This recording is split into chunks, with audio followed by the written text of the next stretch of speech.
அனைவருக்கும் வணக்கம். இப்போ லைவ்ல அர்ச்சனா, ரவீனா, அதுக்கப்புறம் தினேஷ் 3 பேர் உட்காந்து பேசியிருக்காங்க. அப்போ ரவீனா ஒரு உண்மையை வந்து சொல்றாங்க. இந்த மாதிரி வெளியே பார்த்தீங்கன்னா ஒருத்தர் சொல்றதை வச்சு மற்றவங்க பூரா ஆமா ஆமான்னு சொல்லி பார்த்தீங்கன்னா அவங்க பின்னாடியே போயிடுறாங்க. அவங்க சொல்றதான் சரின்னு சொல்லி போயிடுறாங்க. அதாவது ஒருத்தர் சொல்றதை அப்படியே எல்லாரும் கேட்கறாங்க, ஆமா சொல்லிட்டு போயிடுறாங்க அப்படிங்கிற மாதிரி சொல்றாங்க. சொல்லிட்டு ஒரு சில பேர் மட்டும் தான் உண்மை என்னன்னு சொல்லி பார்த்து அதுக்கப்புறம் ஆராய்ஞ்சு வந்து பேசுறாங்க. மற்றவங்கலாம் வந்து பார்த்தீங்கன்னா ஒருத்தர் சொல்றதை அப்படியே கேட்டு அவங்க பின்னாடியே போறாங்க அப்படின்னு சொல்லி சொல்றாங்க. இதை சொன்ன உடனே பார்த்தீங்கன்னா ஒரு அம்மா வந்து அப்படியே முழி அப்படியே மேலங்கிளையும் பார்த்தீங்கன்னா திருட்டு முழி முழிச்சுட்டு உட்காந்துருக்கு. அதை உடனே டக்குன்னு பார்த்தீங்கன்னா தினேஷ் வந்து புரிஞ்சுக்கிறாரு. இங்கே உள்ள வந்து நம்ம 20 பேர் வந்து 20 பேரை வந்து நம்ம மேன்பேட் பண்ணுறது வந்து கஷ்டம். உள்ள 20 பேரை மேன்பேட் பண்ணுறது கஷ்டம். ஆனால் வெளியே பார்த்தீங்கன்னா வந்து நம்ம ஒரு விஷயத்த 10 தடவை சொன்னோம்னா மக்கள் வந்து அப்படியே மேன்பேட் ஏறுவாங்க. மக்கள் வந்து அதுக்கு வந்து ஆமா ஆமான்னு போட ஆரம்பிச்சிருவாங்க.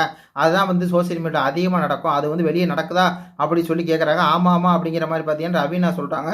இவங்க 2 பேர் பேசி இருக்கும்போது பார்த்தீங்கன்னா அர்ச்சனாவோட மொழியை பார்க்கணும். அப்படி மேலங்கிளையும் அந்த திருட்டு மொழி அப்படியே வந்து பார்த்தா வெளியே வந்துட்டு போகுது. ஏன்னா வந்து அர்ச்சனா பிஆர் யூடியூப் சேனலில் என்ன பண்ணுவாங்க அப்படின்னு சொன்னாக்கா, இந்த மாதிரி அர்ச்சனா வந்து மாயா வந்து புள்ளி பண்ணிட்டாங்க. இந்த மாதிரி அந்த வீடே சேர்ந்து வந்து பார்த்தீங்கன்னா அர்ச்சனா வந்து எதுக்குன்னு சொல்லி ஒரு நாளைக்கு ஒரு 50 வீடியோவில் இருந்து ஒரு 100 வீடியோ வந்து போட்டுருவாங்க. ஒரு 10 யூடியூப் சேனல் வச்சுக்குவாங்க.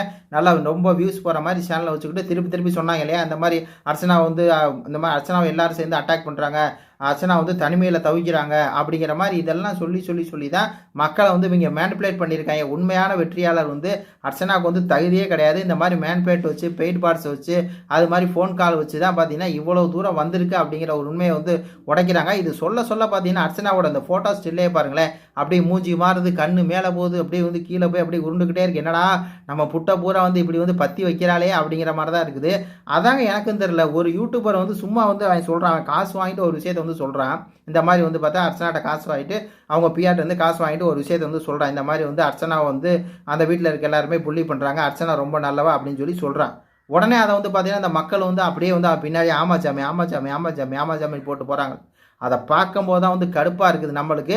ஆனால் இந்த உண்மையை தெரிஞ்ச உடனே பார்த்தீங்களா பிஆர் வேலையை பார்த்த ஆளுக்கு தான் வந்து குத்தஞ்ச மனது தான் குறுங்கும். அது மாதிரி பார்த்தீங்கன்னா இது கண்ணை பார்க்க தான் திருட்டு மொழி. இது பற்றி உங்கள் கருத்துக்களை சொல்லுங்கள். நன்றி, வணக்கம்.